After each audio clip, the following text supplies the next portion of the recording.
Court is calling 2023 CR 0290 State versus Virginia Torres. Can I have parties announced for the record? State defense. Your Honor, good morning. Frankie Sandoval on behalf of Ms. Torres. And are you Ms. Torres? All right, I'm going to need you to keep your voice up so that I can hear. Yes, ma'am. All right. You entered a plea on October 3rd of no contest. The court found there was sufficient evidence to find you guilty. The court deferred finding of guilt. According to the plea bargain agreement, punishment is to be assessed at a cap of 16 months in the state jail facility. So state, any other objections to the PSI report? None of which I am aware at this time, Your Honor. Defense, any objections to the PSI report? No, Judge. Any objections to the TAP evaluation? State? No, Your Honor. Defense, any objections? No, Your Honor, only a point of clarification with respect to motivation. In my discussions throughout my representation, Ms. Torres, her goal is to better her life and is motivated in doing so. She's not an expert with respect to treatment and recovery that may be available or diagnosis. So if what may have appeared to be a lack of motivation was not her intent. All right, and you have witnesses? Yes, Your Honor. All right, you may call your first witness. I'd like to call Ms. Angelina Torres. Angelina Torres, if you'll come forward, please. Hello. Good morning. All right, if you can raise your right hand for me, please. Do you solemnly swear or affirm the testimony you give will be the truth and nothing but the truth, so help you God? Yes. All right, you can lower your hand. Make sure you keep your voice up so I can hear and the court reporter can hear. Okay. All right, if you'll state your name for the record. Angelina Torres. All right, defense. Thank you, Your Honor. Ms. Torres, how are you related to Ms. Virginia Torres? She's my mom. I'm sorry? She's my mom. So you've known her all your life? Yes. You understand and appreciate the fact that she is here facing sentencing on a serious felony matter? What kind of mom has she been? My mom goes above and beyond. My mom worked 2 jobs. She started working at UTSA. She's been a supervisor there for 2.5 years. We started college and she started another job just in case I needed to pay for my school.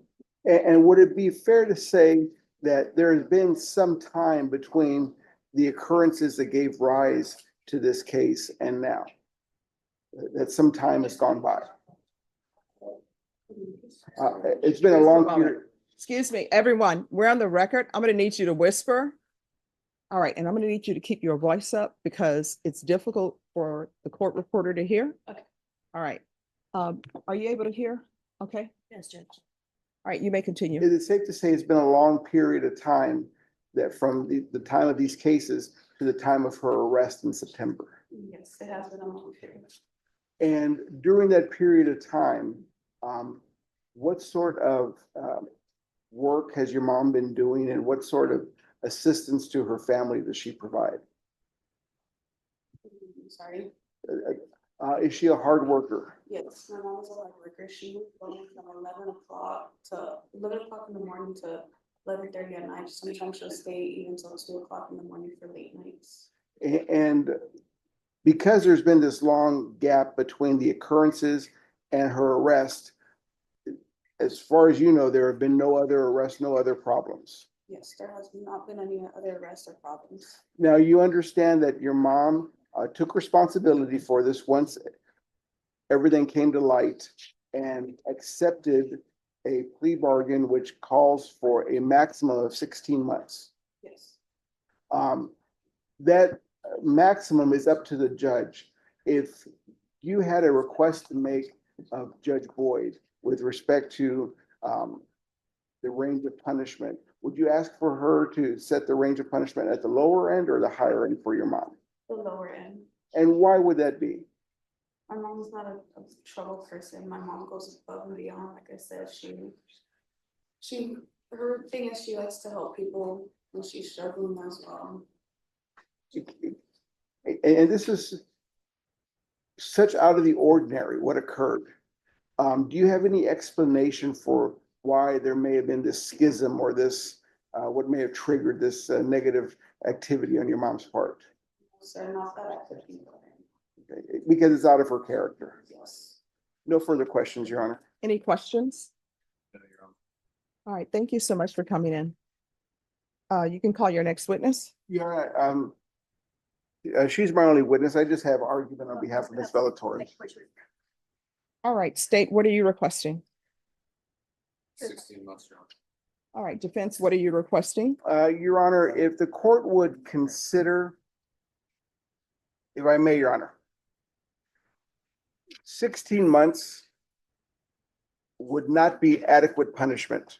I'm going to say that again, would not be adequate punishment for Ms. Vallatorez.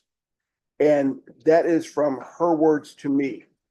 When she read what Ms. Gaitan's daughter said about still having memories of her teacher taking her bracelet, stealing her bracelet, it cut Ms. Vallatorez, it pained her like a knife to the bone.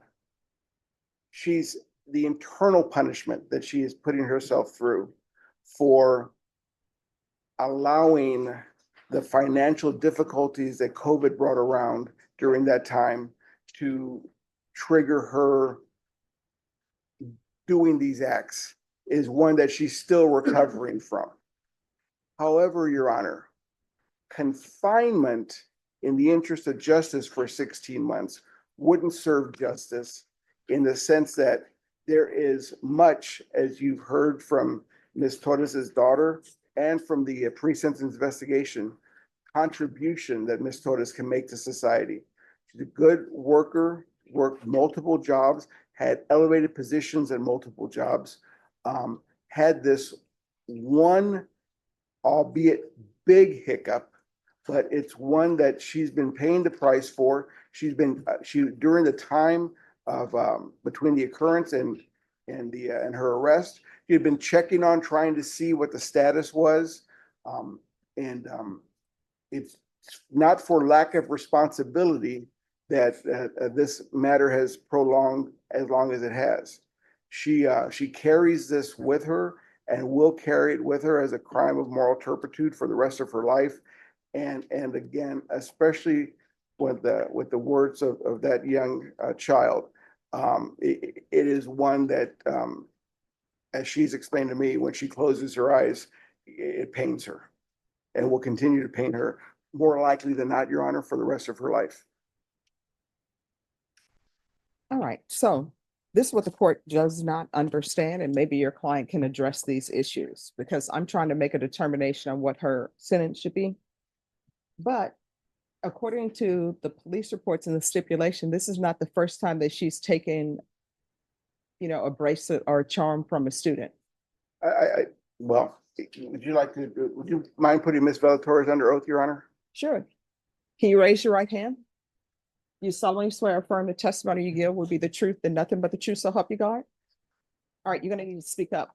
Yes, ma'am. All right, if you'll state your name for the record. Virginia Vallatorez. All right, so according to the stipulations, this is not the first time you've taken a bracelet or a charm from a student.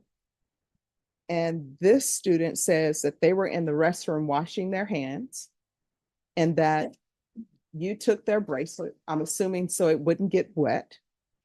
And then they asked you to return the bracelet to them, and you continued, according to the student, brushing them off, wouldn't return the bracelet. So the student goes home to their parent, and their parent is, where's this James Avery bracelet? And then they say, you took it and you wouldn't return it. And then there's this big thing where you called into the office and they say that you broke down crying, saying that you didn't take the bracelet. And of course, they have videos everywhere. They showed this student going into the restroom and they say it's plain to see that she had her bracelet. And then they show you going into the restroom. And then she comes out and they say they see the student drinking from a water fountain and that student no longer has her bracelet. And so the student is saying she kept asking you to return her bracelet and you kept brushing her off. And then there is someone else, according to the stipulations, that they're saying you also took their child's charm. So explain. It was just a rough patch during COVID. Our hours were cut short. I wasn't working very many hours. My husband's disabled, gets a monthly check. Just to make ends meet, I found it easy to do that. But then it's like, how old was this child? All right, she's 5 years old. You're an adult and she's saying that she wants her bracelet back. And you're just telling her you're not giving it back to her. I don't understand at what point in your mind would you have been thinking, maybe you would have been like, oh my gosh, I really need to return this bracelet to her. But you just, I was at the time, but just kept brushing off a 5-year-old. What did you think was going to happen? Her family was going to think that she lost the bracelet and probably punish her for losing the bracelet while you have taken her bracelet and then pawned it? I just figured they would think, they would just You lost, just figured what? they would just assume she had lost it. And then people would think that, you know what, we're not gonna get her any bracelets anymore because she's not ready to have a bracelet because she's constantly losing items. And then at some point you would think that maybe your conscience would click in when you see the little girl comes there and they're there with their mother and they're accusing you of taking the bracelet. Then you went to the crying part saying you didn't take it. Was that all accurate on your part, the crying, I didn't take No, I it? just didn't know how to admit that I had pawned it. Okay, all right. Any questions? Did you find yourself, Ms. Torres, just for clarification to the court, did you find yourself having crossed a bridge that you did not know how to get back across? Yes, I did. And if you had had the knowledge or the insight or the foresight as how to correct it, would you have done so? Yes, sir, I would have. But by this time, it was just the Yeah. bridge too far had been taken. Yes, I didn't have enough time to be able to get it back out and return it. Like find a way to say I found it while cleaning, or it was in toys or in between something and return it. I didn't have enough time. And as you've described to me, this is a punishment that you're dealing with and it almost with every breath that you're taking. Yes, because being a childcare provider or teacher was my passion for my career. And because of the stupidity that I did, I could never go back to that career again. Thank you, Your Honor. No further questions. All right, any questions, State? No, All right.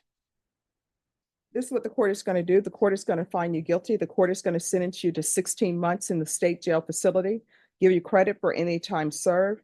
This is run concurrent with 70040, 70039, restitution, if any, to Kimberly and Osa, and also the Cash America Pawn. And there's to be no employment as a child care provider. Did you review the document entitled Trial Court Certification of Defendants' Rights to Appeal with your attorney? And did you understand it? Yes. All right, because this is a plea bargain agreement, because I followed your plea bargain agreement, and because you waived your right to appeal, you do not have the court's permission to appeal. Because this is a felony conviction, you're not allowed to own or possess any weapons or ammunition. If you have a question over what a weapon or ammunition is, you'll need to speak to an attorney. Do you understand? Yes. All right, we can go off the record. Here's the thing. Once you do something and you start being deceptive about it, there more lies follow and more lies and more lies. And pretty soon everything is spiral out of control. In this case, you had so many opportunities to stop. When she was asking you for her bracelet back, you should have just gave it back to her instead of calculating in your mind, you know what? This family bought her this James Avery bracelet. They're not going to miss it. They have enough money. And then that still didn't stop you. Then you start calculating in your mind, her family's going to think that she's irresponsible. Let them think she's irresponsible. And then they won't give her any more jewelry. Because do you know how that felt for her? You're an adult. You're in a position of power. You're supposed to be trustworthy. Now, who knows? Maybe she's not going to trust teachers anymore. You understand? Yes. All right, good luck to you. Thank you, Your Honor.